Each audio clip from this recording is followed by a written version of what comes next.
आंतरिक कलेवर ठीक करें।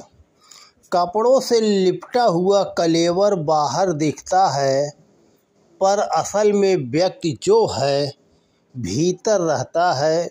बल, बुद्धि, विद्या, प्रतिभा इसमें से बाहर एक भी नहीं दिखती। मल मूत्र की गठरी भर बाहर है। यदि प्राण निकल जाए तो मृत शरीर की कीमत छदाम भी न उठे। सूर्य आग का एक गोला भर है, पर पृथ्वी पर उसकी किरणें आती है और उन्हीं से इस लोक की गर्मी रोशनी का सारा काम चलता है। फिर भी सौरमंडल को संभालने की पूरी जिम्मेदारी सूर्य के मध्य केंद्र पर ही है। शरीर की शोभा चेहरे पर निर्भर है।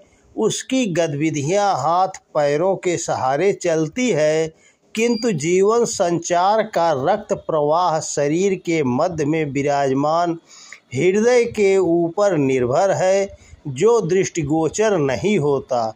जो दिखता है वह तो एक मांस की गठरी भर है। उसकी संचालन क्रिया हृदय पर निर्भर रहती है। हिरण कस्तूरी की गंध बाहर तलाशता है, पर वस्तुतः वह उसकी नाभि में छिपी रहती है। बाहर तो उसका खोखला भर दृष्टिगोचर होता है। किसी फल का जीवन सत्व उसके मध्य भाग में होता है। बीज इसी को कहते हैं। नया वंश उगाने की क्षमता इस बीज में ही होती है, पर वह दिखता नहीं। छिलका दिखता है, गूदा भीतर होता है। गूदे के भीतर वह सत्व रहता है जिसे बीज कहते हैं। छोटा होने पर भी प्राण उसी में होता है। चलते पहिए हैं, बाहर में दिखते भी वे ही हैं, परंतु संतुलन बनाए रखने की क्षमता उस धुरी में होती है जो बाहर से दृष्टिगोचर नहीं होती। मनुष्य जो कुछ भी है भीतर है। जो सोचता है, निर्णय करता है और पराक्रम में जुटता है, वह भीतर है, बाहर नहीं। इस भीतर वाले को ही देखना परखना चाहिए और उसी को संभालना, संजोना, सुधारना तथा समर्थ बनाना चाहिए। यह सही रहे तो समझना चाहिए कि मनुष्य का व्यक्तित्व और भविष्य सही है। अनदेखे के भीतर ही वह समाया हुआ है, जो देखता है और दिखता नहीं है।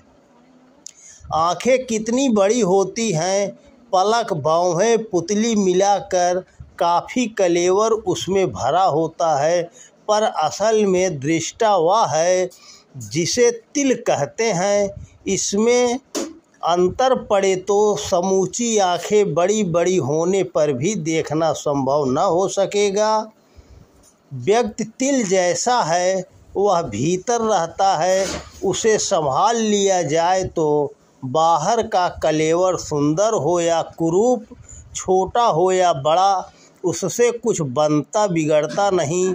हम भीतर से सही हैं तो फिर समझना चाहिए कि बाहर वाला सब कुछ सही है। जो अकेला खाता है वह पाप खाता है। जिस पुरुष की इंद्रियां बस में होती हैं वह स्थित प्रज्ञ होता है। आत्मज्ञानी साधक को ऊंची नीची किसी भी स्थिति में न तो हर्षित और न कुपित होना चाहिए। यदि तुम हंसोगे तो सारा जगत तुम्हारा साथ देगा। कुछ न बोलना भी बहुत कुछ बोलना है। हंसना वही ठीक है कि दूसरे हंसी न उड़ा सकें। शिशु की हंसी जैसी निर्दोष हंसी कष्टों को विदा करने की अचूक दवा है। इतना भयंकर तनाव रात दिन मुझ पर है कि यदि मैं न हंसूं तो मर जाऊंगा। स्वाध्याय करते रहने से समस्त दुखों से मुक्ति मिलती है। मन के लिए स्वाध्याय वैसा ही है जैसा शरीर के लिए व्यायाम। दोस्तों नमस्कार।